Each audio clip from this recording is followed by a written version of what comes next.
할렐루야. 오늘은 베드로전서 강의 5번째 시간으로 베드로전서 3장 1절에서 12절의 말씀을 가지고 함께 은혜를 나누기로 하겠습니다. 자, 이 베드로서시는 벌써 기록된 지가 2000년이 지났습니다. 그럼에도 불구하고 오늘을 사는 우리 그리스도인들에게도 많은 신앙의 교훈을 주고 있고 믿음의 길을 제시하고 있는 귀한 성경입니다. 환난과 역경 속에서도 믿음을 잃지 않고 신앙을 지켜나가던 당시 믿음의 형제들에게 위로와 격려로서 소망을 굳건히 붙들 수 있는 계기가 될 수 있도록도 하였지만, 오늘을 사는 우리 그리스도인들에게도 갖가지 환난과 역경 속에서 주님을 바라고 소망하며 믿음으로 살도록 성령으로 말미암은 위로와 은혜를 허락하고 있는 책입니다. 특히 하나님과의 그 친밀함과 그분의 임재, 은혜의 삶을 유지하고 사는 일에 우리가 어떠한 신앙적 태도를 가져야 하며, 사람과의 관계에서도 우리가 가져야 될 믿음의 자세가 어떠해야 하는지를 기록을 해주고 있습니다. 그러면 이러한 것이 필요한 이유가 무엇이겠습니까? 그것은 하나님과의 관계는 물론이지만 사람과의 관계도 매우 중요하다는 것을 의미하고 있습니다. 하나님께만 집중하다 보면은 사람과의 관계를 소홀히 하는 경우가 많이 있고, 또 쉽게 다투고 분노하기도 하고 불편한 관계를 풀지 못하는 참 이런 삶을 살아가는 경우도 많이 있습니다. 그리스도인임에도 불구하고 참 사람과의 관계에서 서로 불편해서 멀리하고 얼굴을 보지 않으려고 하는 참 이런 일들이 얼마나 많이 있는지 모릅니다. 마음속에 미움을 가지고 정죄를 하고 판단하는 참 이런 일들은 얼마나 그리스도인들에게도 많이 있는지 모릅니다. 이러한 일들은 바로 마귀로 틈탈 수 있는 기회를 주는 것이고요, 성령님을 근심시키는 일이기도 합니다.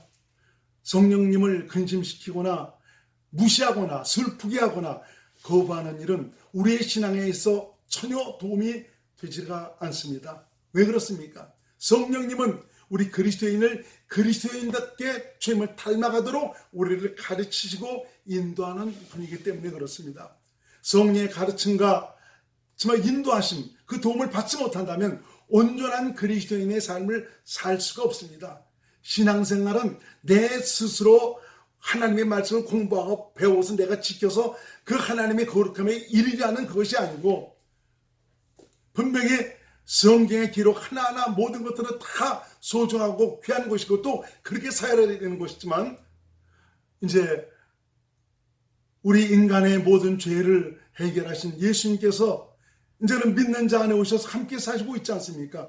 함께 사시고 있는 예수님과 함께 살아감으로 말미암아 이분 주신 마음만 가지면은 성경에 기록된 그 말씀대로 살아가는 그 일들이 저절로 이루어져서 하나님의 은혜와 복을 누리고 살아가는 이런 자가 된다는 것을 말씀하고 있는 것입니다.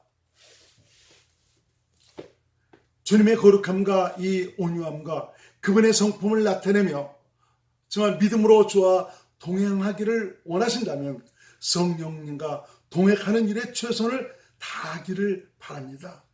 성령님을 힘들게 하면 그만큼 생명의 비밀을 보기 어렵고요, 그리고 또 주님의 은혜를 누리고 살 수도 없습니다. 신앙생활을 한다고 하지만 지 잘난 맛에 하는 것이지 주님과는 아무 상관없이 하는 것입니다. 성령님말로 우리를 그리스도 안에서 주님 뜻대로 주님을 믿음으로 살도록 우리를 인도하신 분입니다. 그러므로 내가 복음을 듣고 깨달아서 내 안에 예수님을 모셨다면 이제 성령으로 말미암아 그리스도 안에서 살아계신 예수 그리스도의 은혜로 살아갈 수 있는 이런 믿음의 길을 걸어야 된다는 것을 여러분 잊지 마시길 바랍니다. 자, 본문 1절에서 2절 말씀을 현대인 성경으로 제가 읽어드립니다. 아내된 여러분은 남편에게 순종하십시오. 그러면 주님의 말씀을 믿지 않는 남편이라도 말없이 실천하는 여러분의 행동을 보고 하나님을 믿게 될 것입니다. 남편들은 여러분이 하나님을 섬기면서 깨끗한 생활을 하는 것을 지켜보고 있습니다. 우선 가장 가까운 가정에서부터 신앙의 온전함을 이루라고 말씀하고 있습니다. 특히 아내된 자는 남편에게 순종하라라고 말씀하고 있습니다. 묵묵히 남편을 순종하고 겸손함으로 말없이 남편을 따르고 순종하는 이런 행동은 남편의 무언의 감동과 은혜를 끼치도록 하고 있습니다. 남편도 자신이 잘못했다는 것을 압니다. 실수했다는 것을 압니다. 그렇지만 그럼에도 불구하고 불편한 기색 없이 따르고 순종하는 아내의 모습은 믿지 않는 남편이라도 그의 마음을 크게 감동을 시키게 됩니다. 겉으로는 내색을 하지 않지만 마음은 아내의 그러한 모습에 내심 놀라면서 야, 이거 봐라. 아내가 믿는 하나님 나도 믿어야 되겠구나 라는 이런 마음을 갖게 한다는 것입니다. 여보 예수 믿어. 예수 믿어야 구원받아. 이렇게 말로만 예수 믿으라고 할 것이 아니고 삶을 통해서 내가 그리스도 예수로 말미암아 살아가는 믿음의 사람인 것을 보여준다면 말하지 않아도 아내의 그런 성숙하고 아름다운 행동을 보고 남편이 저절로 아내가 믿는 하나님 나도 믿어야 되겠다는 이런 마음을 갖게 된다는 것입니다. 믿음으로 살면서도 가정에서의 역할뿐 아니라 남편에게도 순종의 아름다운 덕을 나타내며 보여주며 정결한 생활을 하는 아내의 모습은 남편에게 믿음을 갖게 하는 것은 물론이지만 행복한 가정을 이루는 근간이 될 수 있도록 하는 것입니다. 가정에서 남편을 무시하고 목소리가 또 남편보다 더 큽니다. 이런 것은 자기에게도 덕이 되지 않고 유익이 되지 않지만 자녀에게도 본이 되지 않습니다. 아빠를 무시하는, 아빠에게 함부로 대하는 참 그런 태도를 보고 자란 자녀가 나중에 어떤 사람이 되겠습니까? 아빠를 무시하죠. 아빠를 쉽게 봅니다. 가정의 질서가 무너집니다. 가정의 행복이 흔들려 버립니다.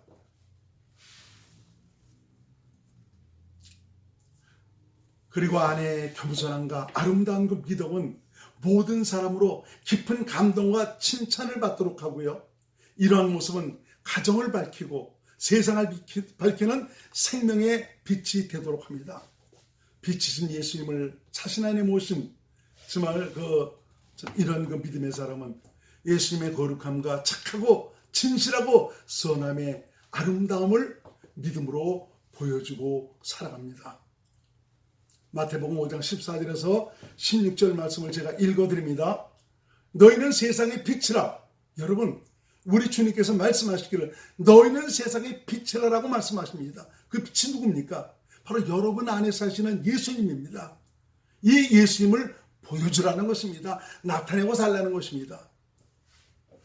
너희는 세상의 빛이라. 산 위에 있는 동네가 숨기우지 못할 것이요 사람이 등불을 켜서 말 아래 두지 아니하고 등경 위에 두나니 이러므로 집안 모든 사람에게 비추느니라. 이같이 너희 빛을 사람 앞에 비치게 하여 저희로 너희 착한 행실을 보고 하늘에 계신 너희 아버지께 영광을 돌리게 하라.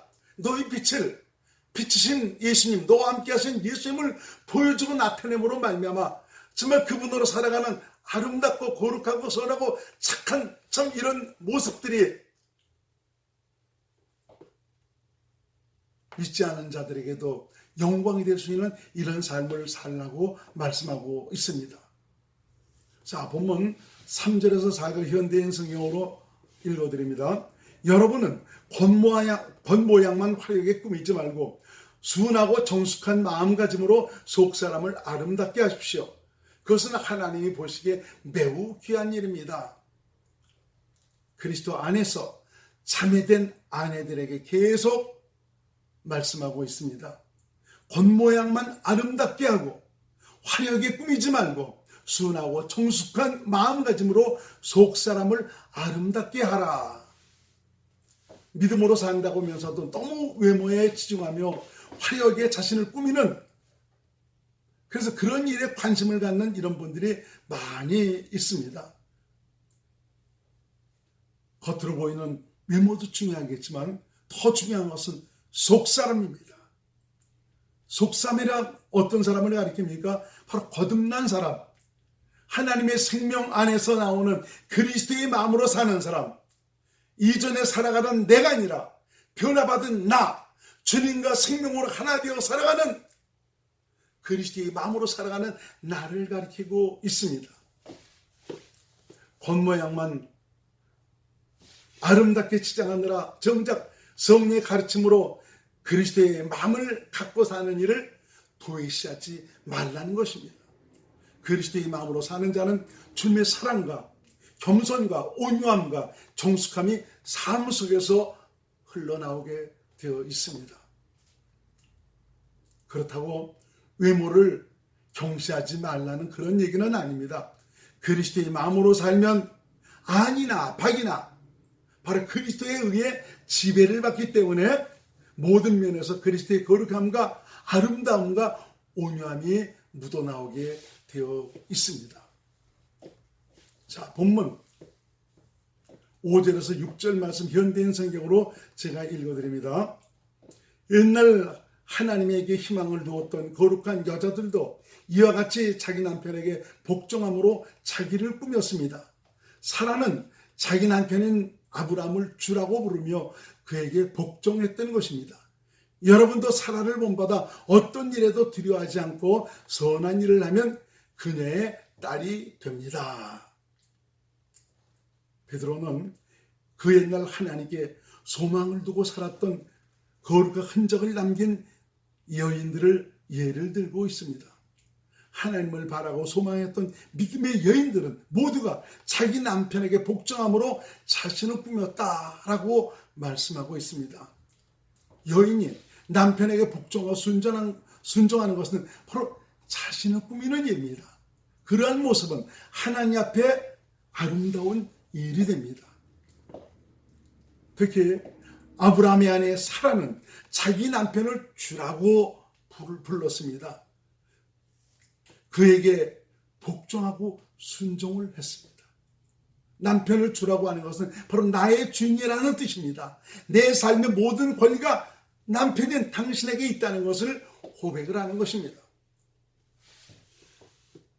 어떤 때 마음에 들지 않아도 그것 때문에 푹파되지 않고 당신 그럴 수 있어 저럴 수 있어 하면서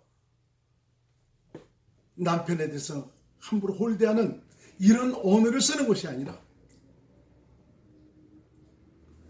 남편을 자기 주인으로 안아서 주인에게 모든 것에 순종하고 따르는 이런 모습, 바로 성경이 우리에게 가르쳐주고 있는 그런 모습입니다. 내 삶의 모든 권리가 남편에게 있습니다. 베드로는 이와 같이 사라를 본받아 남편을 존경하며 그리스도의 마음으로 행하면 그의 딸이 된다라고 말하고 있습니다. 본문 7절 현대인 성경으로 제가 읽어드립니다. 남편 된 여러분은 아내를 잘 이해하며 함께 살아가십시오.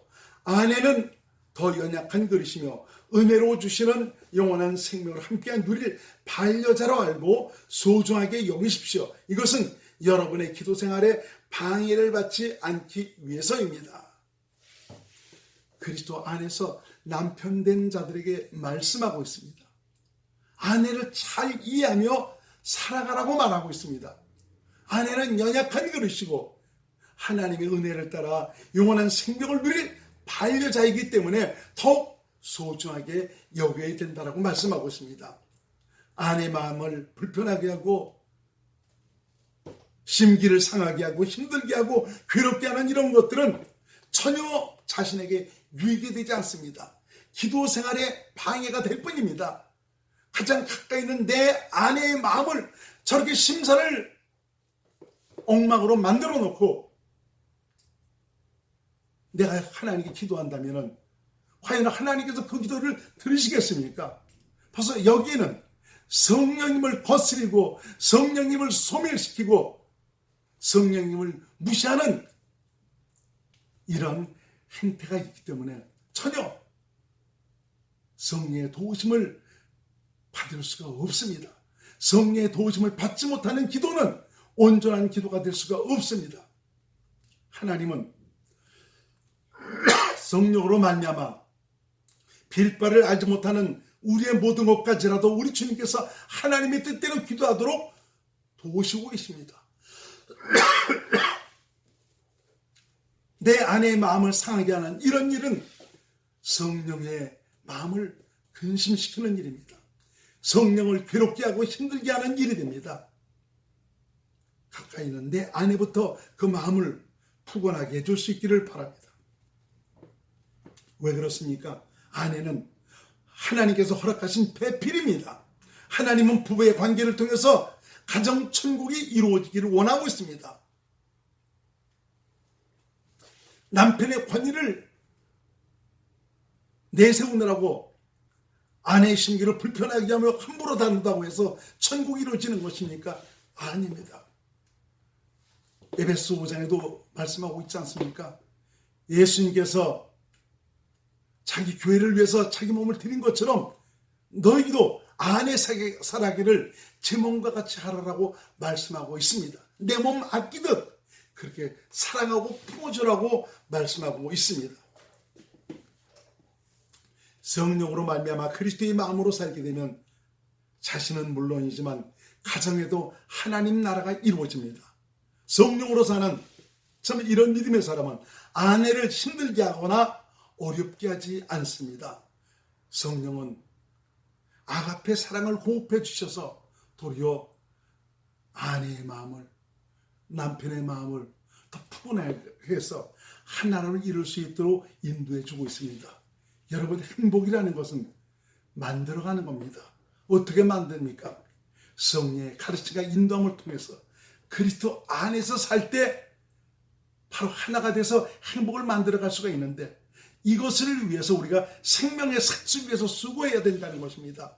성령을 거스르고 거부하고 무시하는 이런 행동을 우리 자신이 거부하고 성령께서 마음껏 일하실 수 있는 그런 바탕을 만들어 놓을 때 성령께서 우리를 그리스도 안으로 인도하셔서 주님 주신 마음으로 말미암아 부가 주 안에서 하나를 이루어서 정말 행복한 삶을 살아갈 수 있도록 인도해 주신 것입니다. 그리스도의 마음에 바로 아가페가 있습니다. 하나님의 사랑이 가득합니다. 이 사랑 안에서 하나가 될 수가 있고요. 이 사랑으로 말미암아 천국이 이루어지는 것입니다. 본문 8절에서 9절 말씀은 마지막으로 말하노니 너희가 마음을 다 같이 하여 채우라며 형제를 사랑하며 불쌍히 여기며 겸손하며 악을 악으로 욕을 욕으로 갚지 말고 도리어 복을 빌라. 이를 위하여 너희가 부르심을 입었으니 이는 복을 유업으로 받게 하려 하심이라. 여기서 마지막으로 말한다는 의미는 간곡하게 너희 마음에 새기라는 그런 의미입니다. 이것은 하나님과의 관계를 더욱 깊게 하며 생명으로 주님과 하나 되어 주님의 임재 가운데 사는 일이 되기 때문입니다. 그만큼 사랑과의 관계가 중요하다는 것을 피력을 하고 있습니다. 너희가 다 마음을 같이 하라 라고 말씀하고 있지 않습니까? 어떻게 우리가 마음을 같이 할 수가 있겠습니까? 그래서 성령의 가르침을 받아 그리스도 안에서 살도록 해야 합니다. 이것이 바로 생명으로 들어가는 것입니다. 좁은 문으로 들어가시는 것입니다. 좁은 문으로 들어가기 위해서 이전에 내 중심으로 살던 이런 것들을 여러분들이 거부하고 이제는 이런 것들을 벗어버리고 새로운 하나님의 사람답게 생명을 위한 삭새 자신을 드릴 수 있는 이런 분들이 되셔야 합니다. 바로 성령의 가르침과 감동과 인도하심을 받게 힘써야 된다는 것입니다. 우리가 하나 될 수 있는 것은 오직 그리스도 안에서만 가능합니다. 그리스도 안에서 산다는 것은 그리스도의 마음으로 산다는 것이요. 그리스도의 마음은 하나님의 생명에서 나오는 마음입니다. 하나님의 생명으로만이 하나를 이룰 수가 있습니다. 믿음의 사람은 그리스도의 마음으로 서로 동정하며 형제를 사랑하며 불쌍히 여기며 겸손하며 악을 악으로 욕으로 갚지 말고 도리어 복을 빌어줍니다. 특히 그리스도 안에서 한 형제 참이 된 자들은 더욱 그리스도의 마음으로 그들을 품고 사랑합니다. 비록 악을 행하고 잘못을 했을지라도 온유함으로 경계하며 복을 빌어줍니다.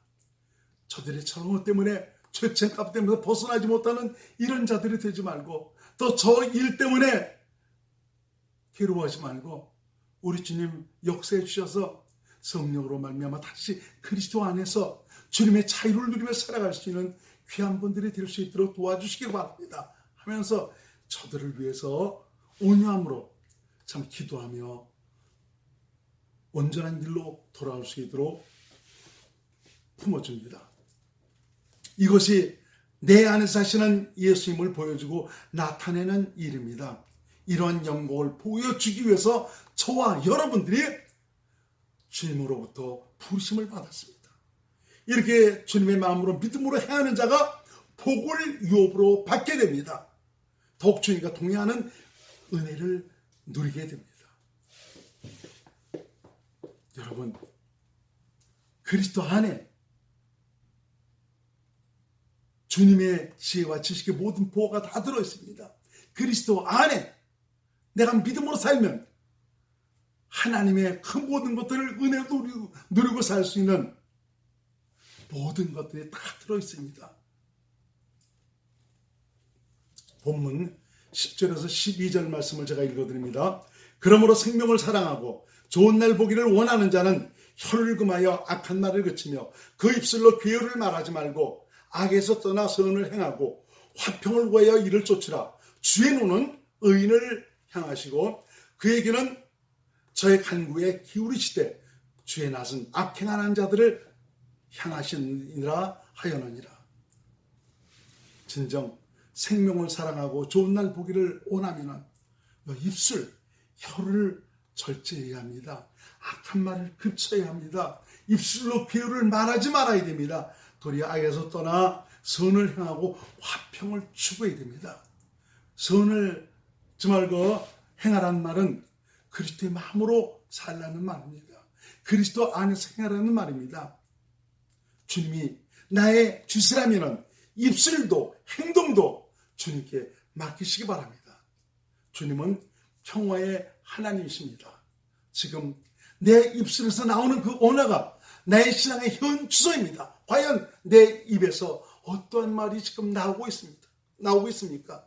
과연 여러분은 그리스도께 속한 자입니까? 아직 육신에 속한 그런 자입니까? 육신에 속한 자는 마귀의 영향력 아래서 사는 자입니다. 내 안에 계신 예수님은 오늘도 일하시는 하나님이십니다. 주의 눈은 의인을 향하십니다. 그리고 저의 간구에 귀를 기울이십니다.